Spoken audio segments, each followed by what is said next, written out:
Welcome, everyone. We're really excited for this event. 21st Century Civil Protest, a case study in the Nigerian NSARS protester movement. I'm thrilled to bring this event to you all. We're just co-sponsoring between Morven Programs, which I work for, the Frank Batten School of Leadership and Public Policy, and then the Presidential Precinct. But this event is an exciting one. We're glad to give a platform to these experts. I'll get out of the way shortly here, but excited for you all to learn and engage in this discussion as an audience. I work for Morven Programs, which is a unit within Global Affairs. This event is with UVA's Global Week, and Morven Programs is a 3,000 acre, well, Morven Programs is at Morven Farm, which is a 3,000 acre estate gifted to the University of Virginia. We have a wide range of programming, but one of our core facets is global programming. So with that, we have a partnership with the Presidential Precinct as a founding partner. And I'll let Nancy speak to that, but thank you to the fellows. Welcome to those here in person, to those in line, and then to those who will watch the recording later. Great. Thank you so much, Jordan. I'm Nancy Hopkins. I'm the Director of Programs at the Presidential Precinct. We are a Charlottesville-based nonprofit. Our office is right downtown that engages and inspires emerging leaders to address the biggest challenges facing their countries and their communities. And we do this in partnership with UVA and Morven, but also William & Mary and several historic presidential sites here in Virginia. So we bring young leaders from all around the world to Virginia for immersive leadership training programs built around different topical themes. And I am super excited today to introduce you to 6 incredible Mandela Washington Fellows. The Mandela Washington Fellowship is a prestigious program sponsored by the US State Department.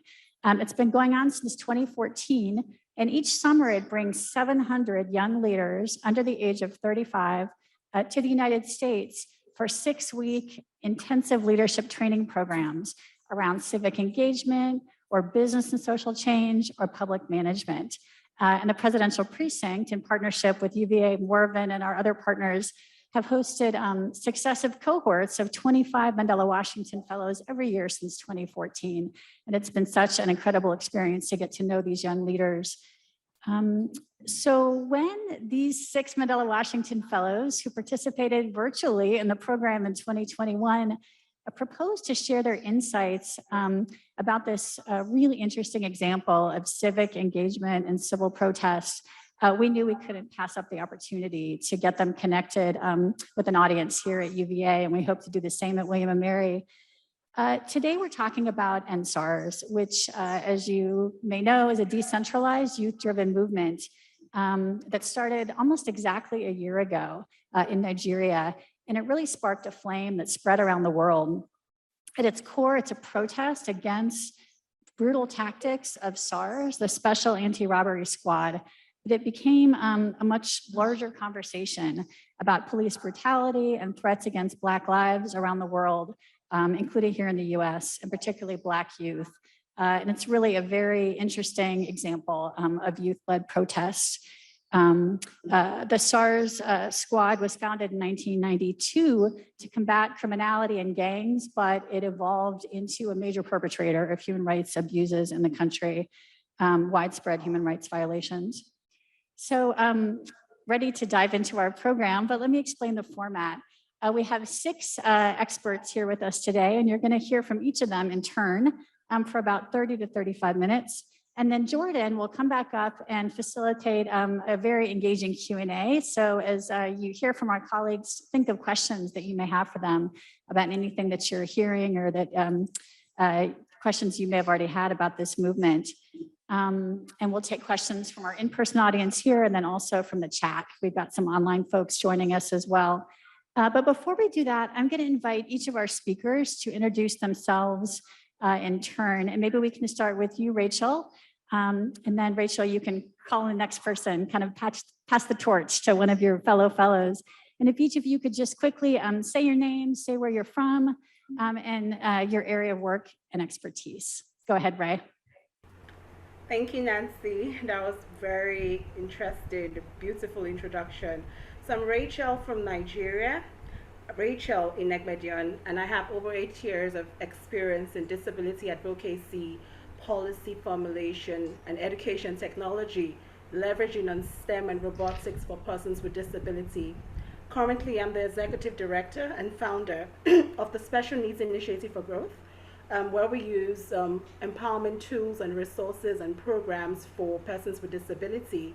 And we develop, implement strategies and protocols through the collaboration of the government and intergovernmental allies, and use this protocol to strengthen and sustain the rights of persons with disability in Nigeria and other parts of the world.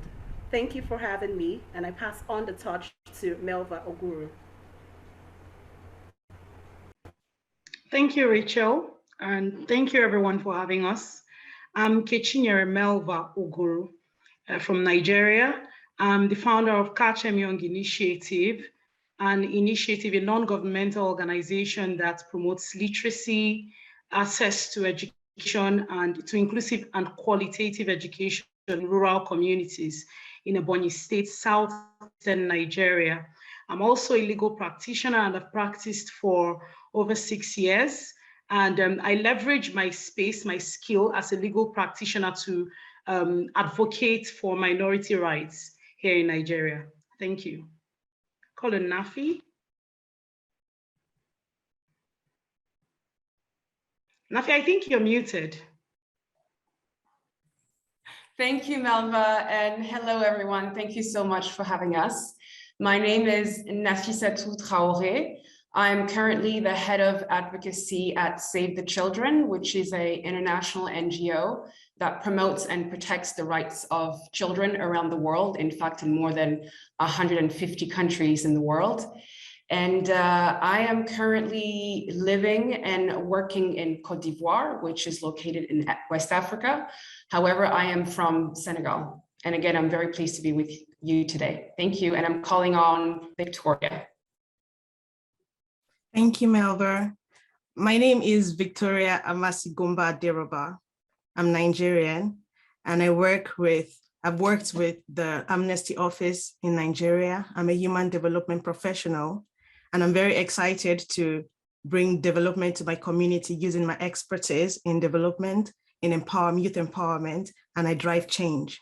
Thank you. Over to you, Emmanuel. Over to you, Barry. Sorry.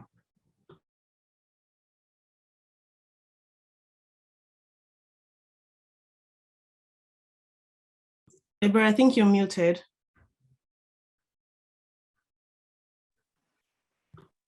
Thank you, Victoria. My name is Ebere Odika, and I am the founder for the Initiative for Building a Resourceful and Ethical Africa through Human Empowerment, a non-profit organization that works to promote sustainable development for women and girls in areas of education and women empowerment. I'm really happy to be here with my colleagues. Thank you for having me. So I'll pass it over to Emmanuel. Thank you so much. I just want to say thank you to Nancy and also everyone who is present here today. My name is Emmanuel Samu, and I'm joining in from Zambia. I'm a disability inclusion activist. I'm also a founder of a non-governmental organization called the Hope Foundation for the Vulnerable, focusing on the disability rights, where we ensure that people with disabilities are engaged in so many activities in our society. Thank you so much.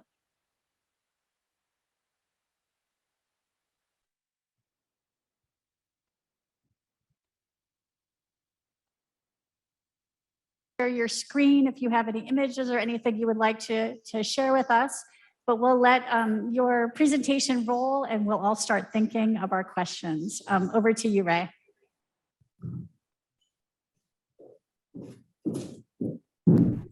Thank you very much, Nancy, for this beautiful introduction. So right now, I just want to say that this is one of the most generational opportunity that we have to address critical injustice widely recognized and seen in the world. So thank you once more for having us. My topic will be focused on the social justice around EndSARS. And I'd like to say that EndSARS campaign that we had in Nigeria isn't merely about the Nigeria's corrupt Special Anti-Robbery Squad, which is known as SARS, but it's also a broader call for social justice from African youth in the most populous Black nation on earth. I would share with you a story about a 22-year-old young civil society leader known as Renu Oduola. She was one of the people who organized the first peaceful protest on the 7th of October last year, alongside passionate young Nigerians who were ready to die in the quest for social justice, who slept in front of the police headquarters and State House of Assembly in Lagos. They were nearly killed by the police outside the State House of Assembly in the middle of the night on the 8th of October, sparking widespread protests across the country and beyond. The protests remained largely peaceful until the pro-government supporters decided to hijack the movement through sponsored hoodlums and later ordered the military operatives to shoot at protesters. Now, one key takeaway from this is that a new social contract is being written through civil protests like this. Nigerians created a new understanding of how leaders and public servants should relate to citizens through the civil protest movement called EndSARS. Moreover, the youth reinvented governance in Nigeria and brought about a new culture of asserting rights among the citizenry. Politicians and leaders woke up to a new politically conscious society. And there was a comment from a chairman of Nigeria's Governors Forum, and he said, and I won't forget those words, he said, there is nothing wrong in what young people are doing. I think we should encourage them to ask more questions. Various states began to see how important it is to have good relationship with young people like you and I. And given the awakening of this new political consciousness, it will not be a business as usual for countries' political leaders to just leave this, half opened. Now, meaningful political and social change cannot take place without deep cultural and societal shifts like EndSARS and even the Black Lives Matter, which all take time and cannot happen without ideas that at first may seem radically gaining wide public acceptance globally. But in some cases, the mere participation in the protest or another form of collective action can be enough to empower a new generation of activists and plant the seeds for movements to come, regardless of how the immediate outcome will be. And in a nutshell, before I hand over to my colleague, I want to say something. I'd like to state that the social movements like the BLM, the EndSARS, are protests against systematic injustice. Even though their impetus is often overlooked by a particular incident, there is nothing, or therefore nothing, that will enable us move forward until the system changes. Social movements such as this will continue to pop up in varying degrees, no matter what obstacles are put in our way, whether it's racial, geographical, color, age, whatever it is. We don't need to allow that tear us apart, because when it comes to fighting for social justice, it knows no bounds. And then we must equip ourselves with the capacity to manufacture new tools, to work hands-on, and to be present where the problems exist with their effect. The truth is, if these lives were not taken from these people who were meant to protect the lives, we would not have things like EndSARS. And I'm going to take a bow on my section with a quote from Fela Anikulapo Kuti. He was a famous Nigerian multi-instrumentalist, band leader, political activist, and Pan-Africanist. And his words were, which I would echo now in this room: if it is not fit to live in, then it is our job to make it fit. Thank you for listening. Over to you, Melva. Hi, Rachel. So I'll actually be going now, and Melva will be right after me, I believe. So hello again, everyone. I'm very happy to have the opportunity to speak to you today about the similarities that exist between EndSARS, Black Lives Matter, and Zimbabwean Lives Matter. These social movements have 4 key connections. And the first one is that they were all youth-led revolts against police brutality. Now here we're talking about traditionally voiceless youth who had reached breaking point with regards to the injustices they had suffered at the hands of the police in all impunity. Now, initially, their demands were entirely articulated around gaining accountability for the crimes that had been perpetrated on their communities, but they naturally and very quickly evolved to much broader demands around police reform and good governance, especially in the case of Nigeria and Zimbabwe. So what this actually highlights here is that it was very important for the youth to not just deal with the symptoms, but with also the causes of their ill treatment. Connection number 2 deals with this idea of mass participation. So we know that across all 3 social movements, there were record participation from citizens, but mostly from the youth. And these were driven by the imperative to protect human rights from breaches. In America, for instance, we know that the Black Lives Matter movement managed to mobilize up to 25 million participants, demonstrators, protesters. And here again, we know that the youth were mostly at the front line of that movement. These were the largest protests ever recorded in the history of America. In the case of EndSARS in Nigeria, we had up to 34.6% of the population, in other words, the youth, who took part in at least one demonstration. And these were, again, in Nigeria, the largest ever protests since 1999. In Zimbabwe, due to very tight COVID restrictions, most of the political activism was done online as opposed to on the streets, as they were not allowed to demonstrate on the streets.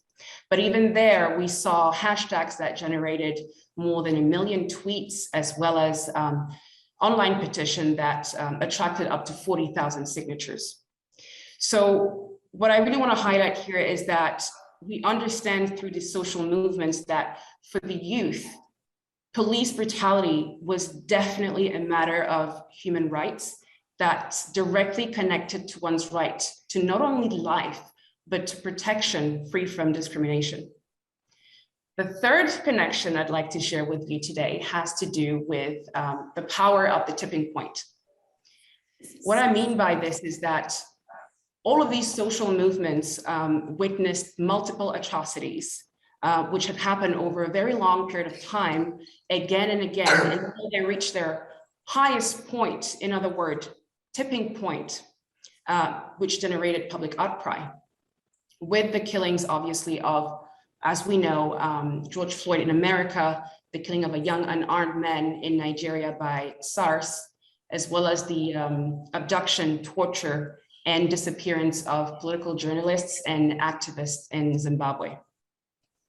Now, one thing that I really want to focus on is that all of these social movements went through a very traumatic moment that did really crystallize public outrage, which was then materialized in public protests that had reached unprecedented scale. And so this scale, this became this force to be reckoned with, which made it impossible to ignore. And with this force, discussions around police brutality on Black youth shifted from the peripheries to center stage to really sort of, frontline public mainstream debates. And now social media did play a very instrumental role in contributing to the advent of the tipping point.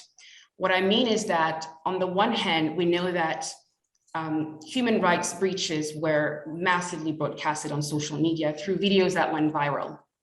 We also know that social media was very, very instrumental in enabling the organization of demonstrations. And this was done in a very sort of straightforward model. On the one hand, demonstrations would often be organized in such a way that participants would share their live locations on the D-Day while asking people to come and reinforce the movement. On the other hand, they would also share strategic demonstration locations ahead of time to allow people to prepare themselves while also encouraging them to come and join the movement. So in a nutshell, I'll say that social media was extremely important in mobilizing support, in securing new allies, and also in sharing powerful advocacy messages and slogans that rallied up support. Now, the fourth connection I want to discuss with you today is in relation to the capturing of global attention. Again, across all three movements, we know that they succeeded in doing that. And the first thing I want to mention here is that all of them reached their peak during within a context, let's say, of a global pandemic. What COVID-19 did, I think, in my opinion, was that it had us all unified in this state of fear, right? As unemployment rates went up, access to healthcare was more challenging, and people were losing their jobs, the global economy was hurting. We were all in a state of fear and uncertainty, to be sensitive to what our fellow humans were experiencing either in our countries or outside of our countries. We became a lot more sensitive as well to cases, or let's say the negative effects of injustice, as every single one of us was able to somehow experience the bad impact of COVID-19. And we're also spending a lot more time in front of our TV screens and in front of social media. So all of this put together, I think, really did create this call to justice, which really showed us that ultimately the call to justice is a universal struggle, especially as we see the belief in our humanity being eroded before our eyes. Now, aside from COVID-19, we also know that celebrities played a really big role in sort of mobilizing global attention around these social movements, as it was mentioned before in the video. We had a number of celebrities from all corners of the world coming in and publicly, basically professing their support to these social movements. Now, one key strategy that was used by those social movements was to push hashtags to global figures as a means to ensure that they would be able to tap into much larger and international platform, which definitely succeeded. We also know that the African diaspora played a big role in supporting mobilized global attention around these social movements. There is a group known as the African Diaspora for Biden, which did invite the president to be publicly vocal about NSARS in Nigeria, which he did. We also know that NSARS protesters in the UK did sign a petition that attracted up to 220,000 signatures, which prompted the UK Parliament to debate NSARS abuse within Parliament. And now there are talks of potentially imposing visa restrictions as well as asset freezes upon Nigerian dignitaries who have been involved in human rights breaches. But the diaspora also made contributions towards fundraising efforts from these different social movements, and which, for instance, allowed the Black Lives Matter to mobilize up to $90 million around the world and in country, of course. So now what? We know that these social movements have secured some wins. However, there is still a lot to fight for, which ultimately means that it'll be paramount moving forward for these social movements to keep the momentum going, keep on mobilizing the youth, and making sure that this youth is constantly encouraged and pushed to propel forward systemic social change by voting. Now, I will end by saying that social movements are definitely pivotal to driving systemic change, but in order for that to be truly sustainable, it is extremely important for social movement, youth-led social movements, to become a permanent fixture of the political arena, and voting is one of the greatest ways to start doing so. Thank you very much for listening, and I will pass over to Melva or Victoria. Thank you. Thank you very much, Nafi. So the decentralized structure, and thank you all for being here and having us. It's I would say not so exciting for us to be talking about this and how it all affects us individually. So I'll be talking from about the decentralized structure of the EndSARS movement and denounced notion of the unnecessary hierarchy. As Nafi said, the EndSARS civil protest started as a decentralized movement on Twitter, and the organizers include Twitter users who created the hashtag EndSARS, media personalities and celebrities who started mobilizing people for the protest, ensuring the central leadership model altogether. The movement, the environmental movement, was guided by the saying, think globally, act locally. And this is how the group worked during the EndSARS protests, realizing that there are millions of people around the world who can take actions individually without a common leader. In the past time, civic protests were mostly centralized, as there were leaders whose faces could easily be recognized in an instant.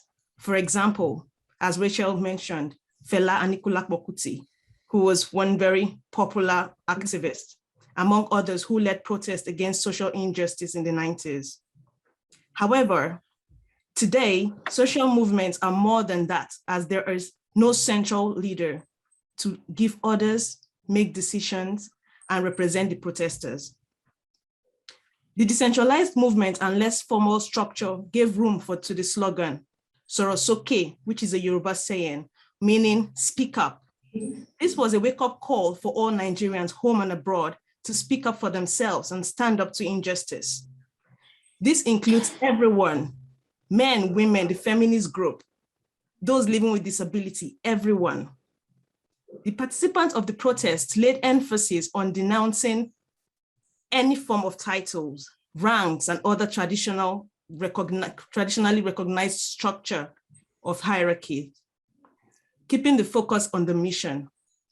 With this, no leader could be persecuted like Kensaro Wiwa, who led the environmental movement in the South region of Nigeria, Fumilayo Ransom Kuti, a woman's rights activist, and others who were persecuted for being faces and led the civil protests in the past. Several threats and abuse were experienced by the group of protesters, as the group failed to provide any leader to the government. Yes, we actually failed to provide leaders. But the interesting thing was the group wasn't frightened or scared this time, but our politicians, our political leaders were, as they were surprised at the new generation and the difference that we are making, the force we're coming into making change with. Despite the pressure from the government, the protesters did not appoint a leader to avoid manipulation and control of the protest and its outcome. This means that when social movements are not structured to appease one individual, follow a leader's rule, it is easier to focus on the purpose of the movement. The decentralized structured protest laid its own challenges, and it had its own battles, such as delay in decision-making. You would agree with me that the hashtag EndSARS and others that supported the movement had started years before the physical protest at Lekki Tollgate and other sites were performed. So it took so much time for them to come and make the physical protest in person, because there was no leader to actually lay out the time and rules, make out decisions on how and where the protest was going to be held. More so, there was no leader and representative to debunk the allegations of violence of protesters and participation of hoodlums. As you watched during the video that was played earlier, it was out of control, and this was because there was no leader to actually curb the excesses during the protest. This protest, to clarify things, was actually a peaceful protest and planned to be a peaceful protest, of which everyone who was there in person, there was no violent intentions of anyone during the protest. This was a ploy. The violence and participation of hoodlums was a ploy to downplay the EndSARS protest and all it stood for. According to Punch newspaper, and some of us who believe that the positives of the protest outnumbers the negatives of it, as youths now stand up against injustice and corrupt leadership. Before I pass on to my colleague, I would say this has taught me that when we keep silent, our silence could be misconstrued that we support injustice without necessarily being told to. We need to stand up and speak up. When we speak up, we disempower corrupt leaders and effect change. Therefore, I would end by saying we should speak up. Sorosoke, thank you. Over to you, Melva.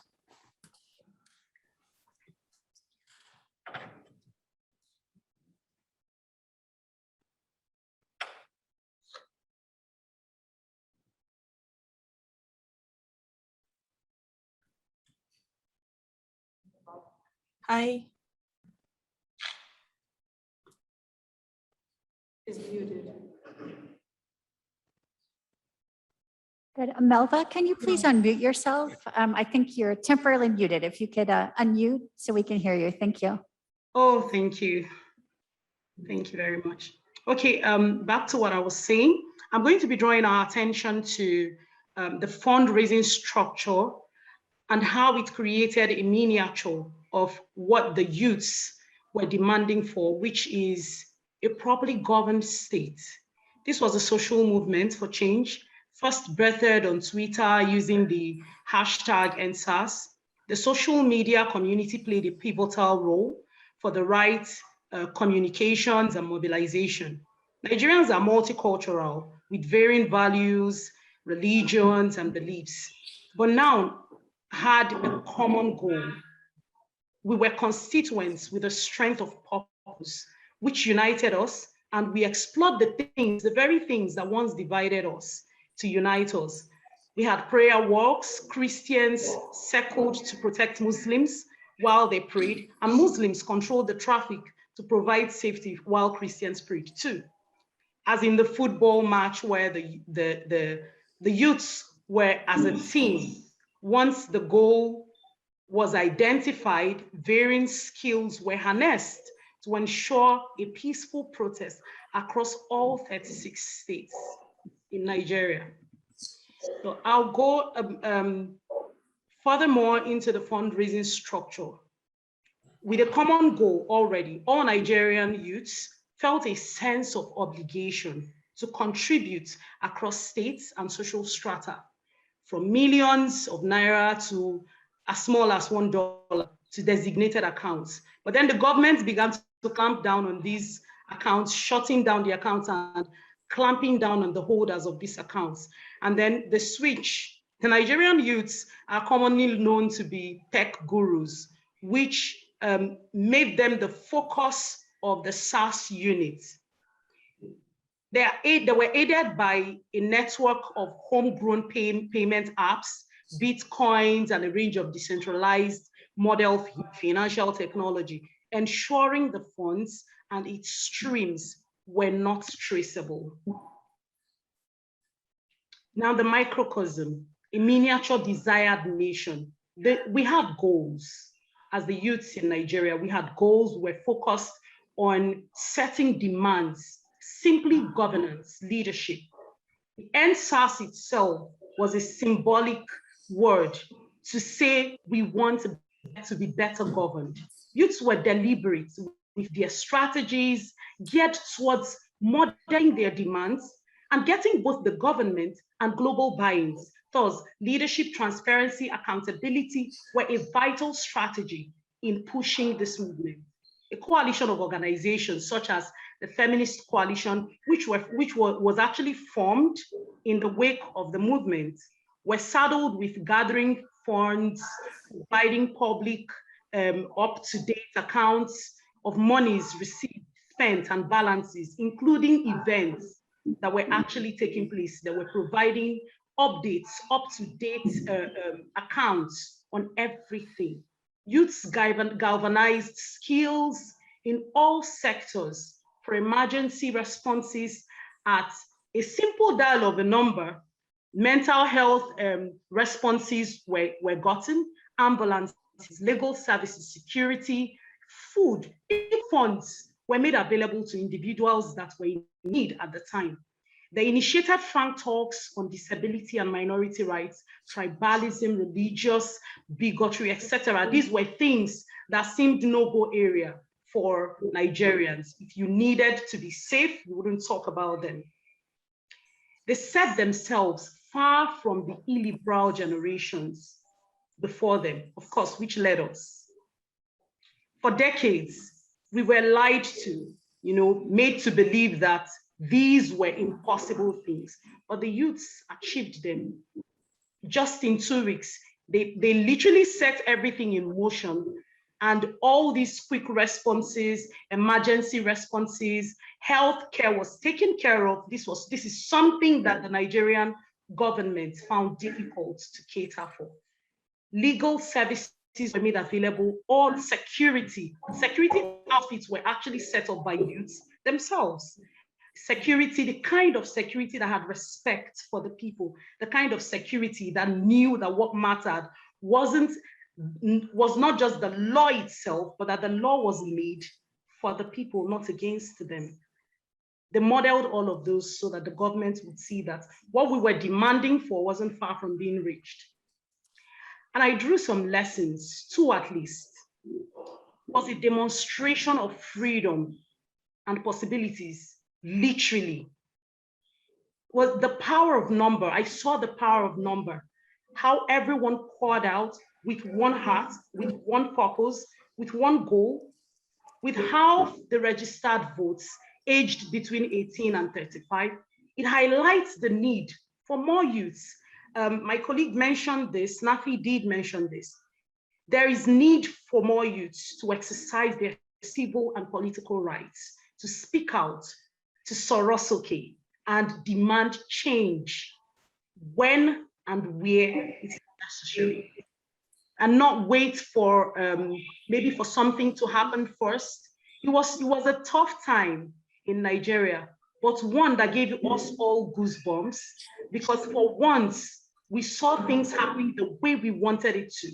And we could see, we saw, we perceived, and actually could feel the leadership that we yearned. And we saw it, we knew it was possible. Thank you very much for your time. And I'll call on the next speaker.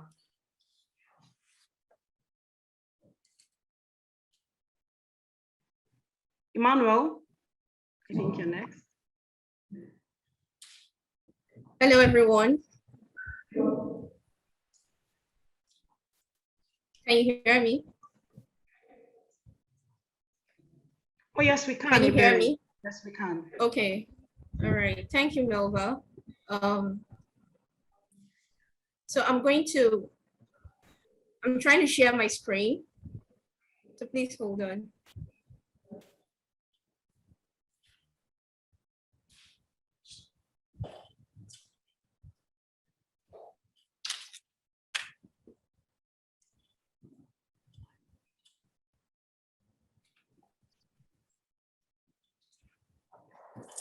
Okay, sorry, I'm having difficulties sharing my screen. So I'll just go on. Working for and with women and girls for over 7 years, especially on projects that promote and strengthen the participation of young women in political and leadership positions. I'm very excited to be speaking on the leadership and activism roles women, especially young women, played during the EndSARS protest. Nigeria is a very patriarchal society, no doubt about that. But women have always been vocal in demanding change.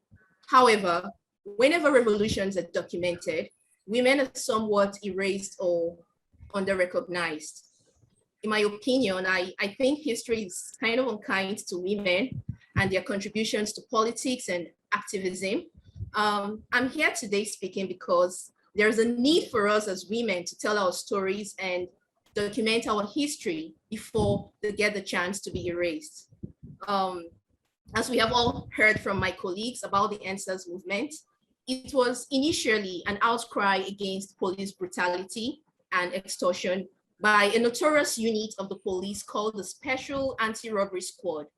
But as it progressed, it became a movement about respect for the rule of law, human rights, and the Constitution.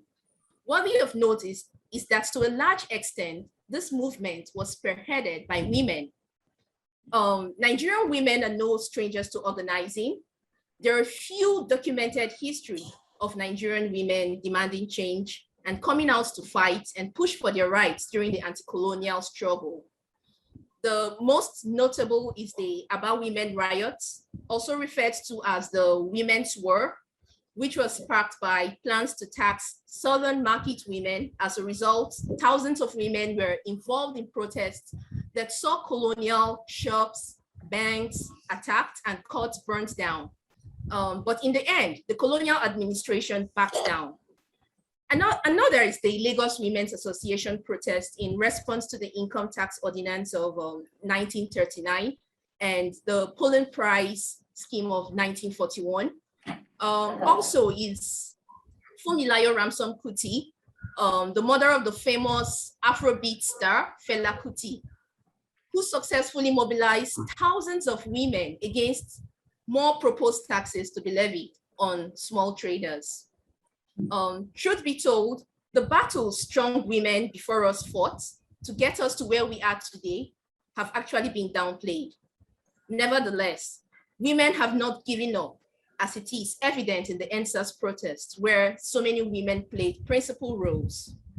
The sustenance of the NSAS protest was largely thanks to a group of women who identified themselves as the Feminist Coalition, a group set up by 10 young women under the age of 30 to fight for gender equality. They took the responsibility of managing the fund and eventually supported about 180 protests across Nigeria, and also meticulously accounted for every kobo spent. This is actually on a lighter note. I read, while I was doing some research on the Statue of Liberty, I read that there are about 10 Statues of Liberty around the world, but I think we should make it 11 because Nigeria now has the Statue of Liberty. The difference between Nigerians' Statue of Liberty and all the other statues of liberty found across the world is that ours is a living symbol of liberty in the person of Aisha Yusufu. I was just about to draw up her picture, but I guess I'm having issues with sharing my screen. But Aisha Yusufu is the co-founder of the Bring Back Our Girls movement, a movement established in 2014 to protest about the kidnapping of 276 Chibok schoolgirls by the Boko Haram. And because of that movement, at least about 170 girls were brought back. She was also an activist during the NSAS protest. She was really, really active. And she was among the protesters who were tear gassed by police in the country's capital, Abuja. But she did not run away from the fracas. She stood up in defiance and inspired others to do so. So her picture, when she did that, that was when her picture was captured. So for me, that picture is not just a picture that is worth more than 1,000 words. It is a powerful statement to our leaders, and not just to our leaders, to every young woman. That picture is a clear description of women's leadership. When Aisha Yusufu was interviewed by the media, this is what she had to say, and I quote, "Women have always been the ones who get things done. Any protest that leads to change has always been women-led." Another notable young woman, as mentioned by my colleague, is Renu Oduola, a 22-year-old who was one of the first to take to the streets after a video went viral of a man allegedly being killed by the SARS, sparking what became the NSAS demonstration. She set up camps outside the Lagos governor's office on 7th October, demanding disbanded. Also, as a media strategist, she rallied people on social media to join her. She organized blankets for people who ended up sleeping outside the state government building for 72 hours before police attacked them. With her 172,000 followers, she was one of several women who have shaken the Nigerian establishment to its core during the EndSARS protests. Today, she's part of a panel in Lagos, sitting at a judicial inquiry into police abuse, one of the key demands of the protesters after the president disbanded the unit. Another is Modupe Mo Adele, a lawyer, and her team, who helped to release over 80 peaceful protesters from unlawful imprisonment. Another is Chef Imoteda from Hills in the Kitchen, who provided protesters with meals. Journalist Kiki Modi, who helps to fund other journalists covering the protests. Another, the last but not the least, Amara, the YouTuber and lesbian, who provided queer protesters with money and support and reminded Nigerians that we are not free until everyone is free. So one of the lessons I got from this EndSARS movement is this: women were and still are an integral part of the protests. It wouldn't have gone on for long without them. With the effectiveness of young women's leadership in the EndSARS movement, this has inspired an interest in political participation among the youth, especially younger women. Also, the EndSARS movement also showed that Nigerians could escape from the ethno-religious conflict, which has plagued the country for years as youth all over the country joined the protests. The Feminist Coalition, which was the coalition that was in charge of, taking care of the EndSARS protest, showed Nigerians that accountability and transparency were attainable. The protest may not have yielded the results many young Nigerians hoped for, but it was a win for social media activism, as it provided a platform for ordinary citizens, including women and marginalized groups, to air out their views and join the social discourse. So I'm going to stop here for now and pass over the torch to my colleague, Emmanuel. Thank you. Thank you very much, Ebere, and thanks so much every presenter who has presented this great information. I just want to drive on what my friends have already alluded to. We talk about how EndSARS contributed to robust social media and campaigns and digital inclusion nationally and internationally. Under this, I think I will talk about the power of social media during the EndSARS. Social media is often used as a form of media activism. It has interactive features and widespread adoption. And I'm sure everyone is aware that users can quickly disseminate information and rally supporters together. Platforms like Facebook and Twitter can reach a large number of audience than the traditional media. And this is especially in this generation. Now, under this, I want also to talk about how Nigerians harness the social media against police brutality. Youth activists protested against police brutality by the use of these platforms like Facebook and social and Twitter and the other medias for so many reasons. And the first reason I would say it was for coordination and also cooperation and for the effectiveness of communication with the volunteers, those who are willing to come on board and support the ideas of the movement. Now, how ancestors use these platforms, they were able to use hashtags, and the hashtags that they use are something like ancestors now, end police brutality now, ancestors, and so forth. All these were used to tag each and everyone on the platform.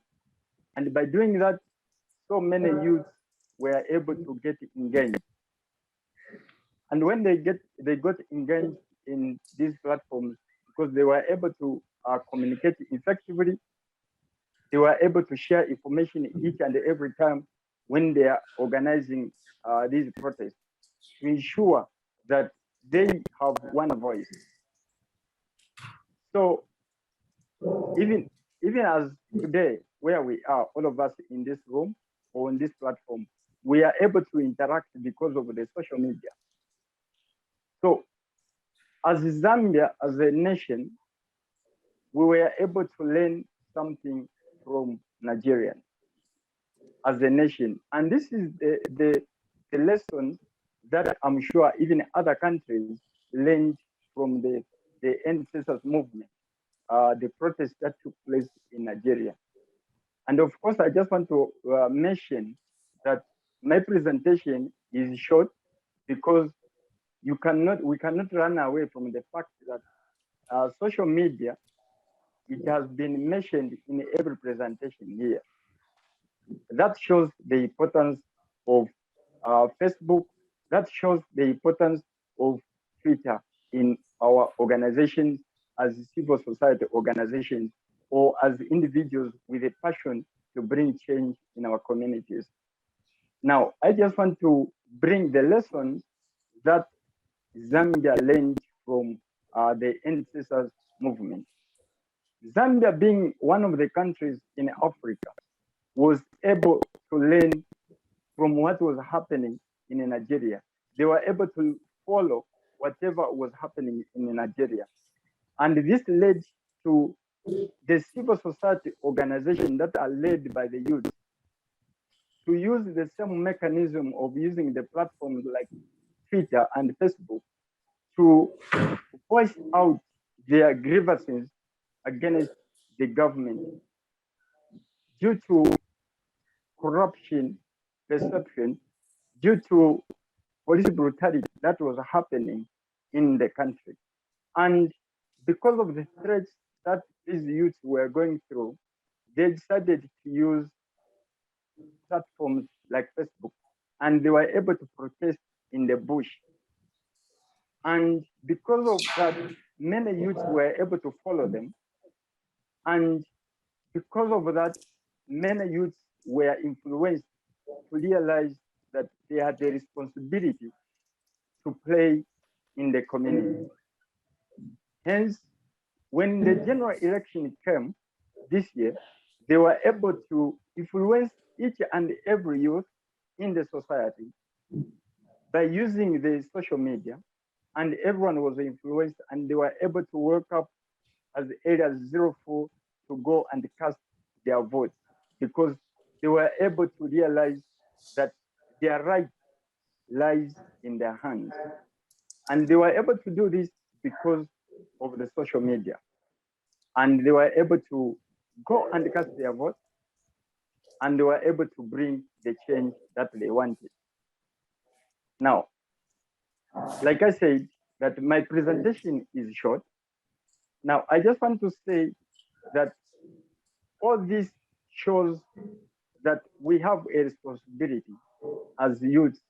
We have a responsibility as an individual in our society, whether you have an organization or you do not have an organization, but it's very important for us to understand our responsibility in our society. And the responsibility is to bring change. And the change comes when there's coordination. And the change comes when you are working together. Just as we came together with my colleagues to bring these issues so that we can share with you, to discuss these issues, the importance of ancestors and what Nigerians did and how it has helped other countries to achieve their desires and their goals. So I just want to end my presentation briefly here that we have a responsibility. Thank you. Great. Well, thank you to each of our fellows. I know I learned a lot. I appreciate the way that each of you took a different aspect and gave us a complete picture. Now we'll enter into the question and answer time. We have about maybe 10 minutes we can do for this. So those in the audience, we have these speakers above your head. So if you speak loudly enough, it will pick you up and our fellows will respond to you. You can address it to an individual or just ask your question, and then panelists, if you want to decide among yourselves who will respond. And then those online, you can put your question in the chat and we'll read those out as well. So we'll turn it over to the time of questions.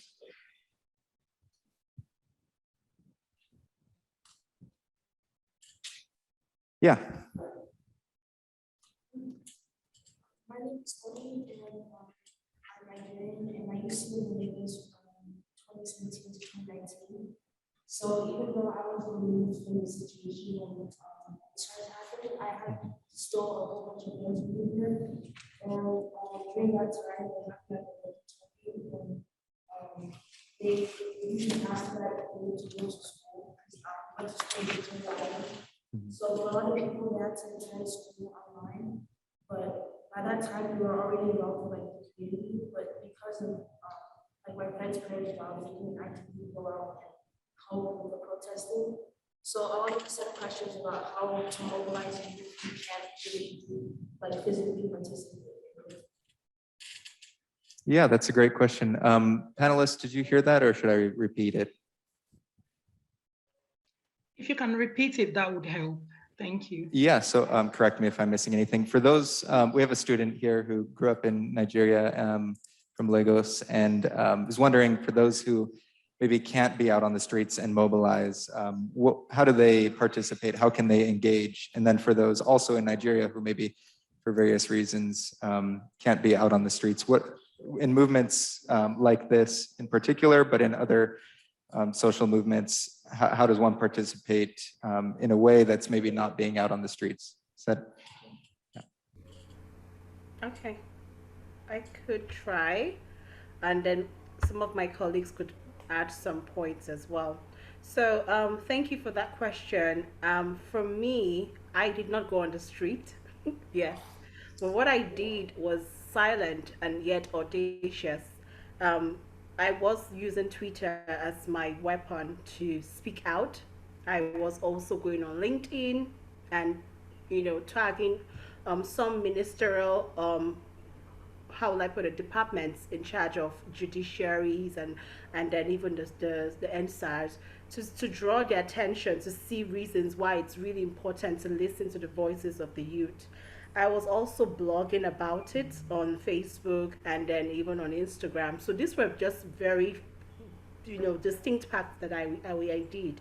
Another thing I did that really helped was for people who were protesting at a time, many of them were on the street, some had to sleep. So what I did on my own part was also find a way to accommodate persons who wanted to maybe perhaps have their bath, and then go back on the street and then protest. So all of these were all ways that I helped in my own, volition. And I'm sure some of my colleagues here would like to share what they did as well. And then you can gain different perspectives and then use that to, perhaps groom yourself for future protests. Thank you. Yes, thank you very much, Ray. That was really a very beautiful insight. Okay, that's one way. And then another is giving in your skill.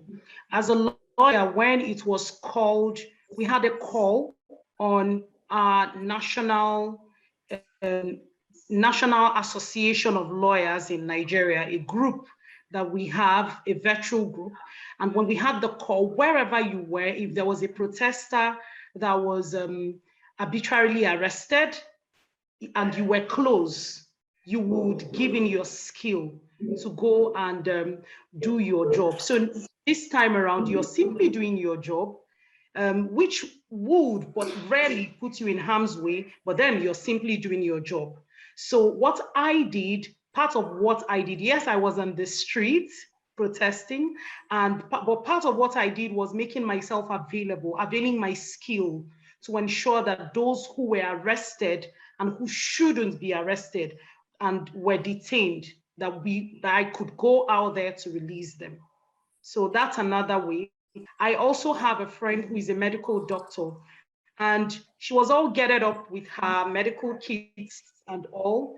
And she and a group of other friends with their car, used their car as ambulance, and they made themselves available. So there are several ways that you can actually be part of speaking up, part of driving social change without necessarily spearheading it or putting yourself in harm's way. Great, thank you, Melva and Rachel. I'm sure we could continue on with that question. I just want to be mindful of other questions. It's an excellent audience question. Other questions here or in the online chat? Anyone else here in the audience? And then maybe we'll turn to the online chat after that. Yeah. Can you hear me? Yeah, or I can take the mic. We'll pass the mic here. So my question is, even though the special anti-robbery squad was disbanded, do you feel like the fight against police brutality in Nigeria is continuing? And yeah, that's my main question. Thanks. Okay, I think I would try on this one. When it was announced that it had been disbanded, we still saw them on the streets.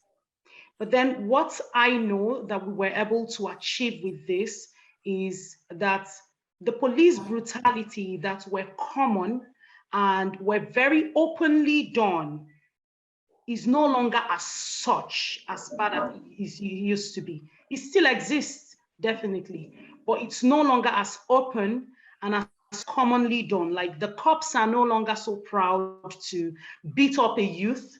They are now afraid because they've seen a bit of what the youth can do. And then the youth themselves have as well seen, they've tasted the power of unity. And given, for instance, an incident that happened while I was traveling on the road, we got stopped. Our bus got stopped by the police at the police checkpoint by a group of police officers that were not wearing uniforms.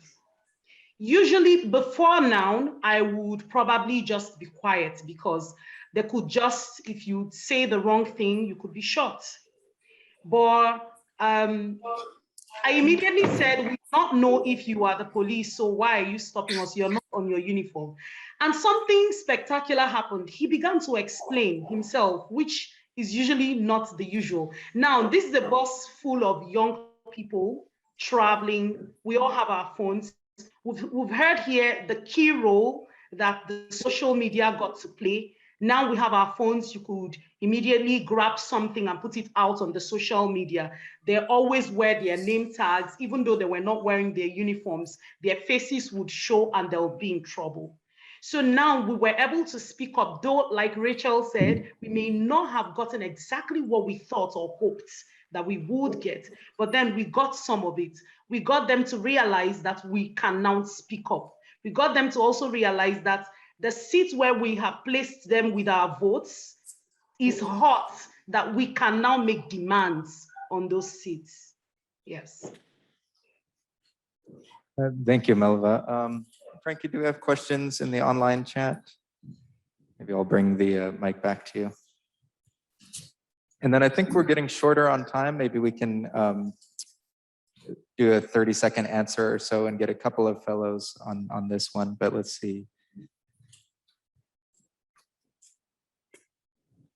Okay, so the question and comment is, thank you all for your insights. I'm a Nigerian American professor here at UVA. You all spoke very eloquently about some of the social changes and transformations that have taken place over the past year. But I wanted to ask you how to keep the momentum going. Nigerians have been protesting against their abusive government since colonial days, and there is rarely any accountability or change.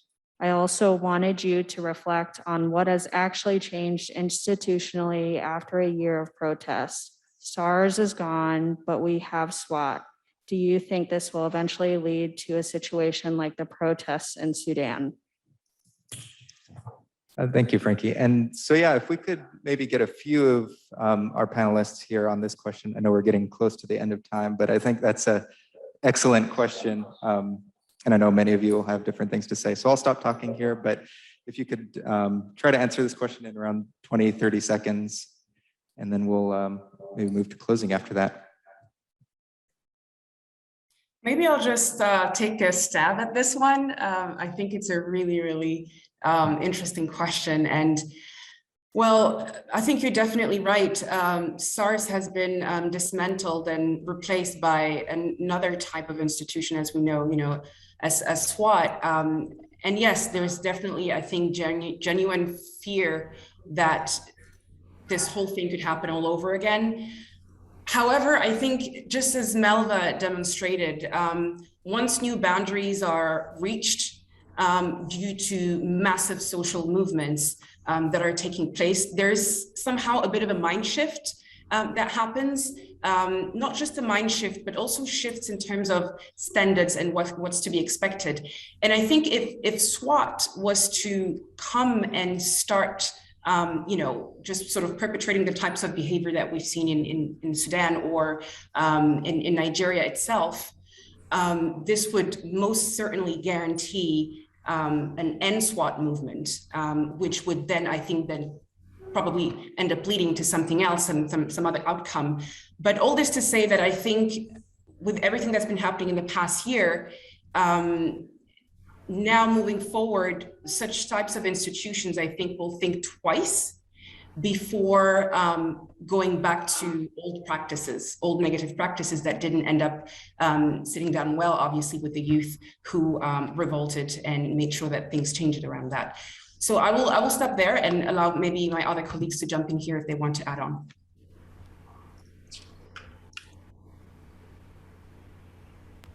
Okay, just to say something very little about this.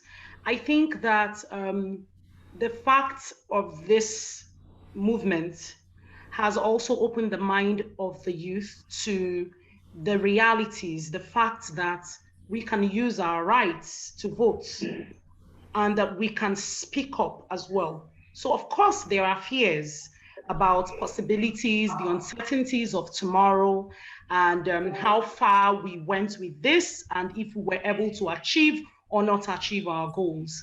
But then there is one thing for certain that I know it did to me and to some of the youths that I speak and interact with. And that is the fact that we can now speak up. And a lot of things that happened around NSAS took away the fear that we once had. So now we know that as 2023 approaches, we are already aligning with the people that we think would do better at leadership. And we're also making demands of those who are vying for, who are aspirants, and asking them, oh, you want to be voted for, what would you do? What do you plan to do? Which is usually, which had not always been the usual thing in the society here. Thank you. Okay, I'll just put one word, and just to answer Madame's question, and that is that meaningful political and social change cannot take place without deep cultural and societal shifts like this NSARS and even the Sudan protests. It won't have any shift, and which all of the time cannot happen without ideas like this. And at first, it may seem like a radical gaining wide public acceptance, but after the protest, there will be another collective action that will be enough to empower a new generation of people like us who will plant the seeds for movements to come. So in other words, what I'm trying to say is that if SWAT is coming in, like if it comes, we're going to be ready for it. That's what it means. We're ready to take change. We're ready to see Nigeria become a better country like it should be. Thank you.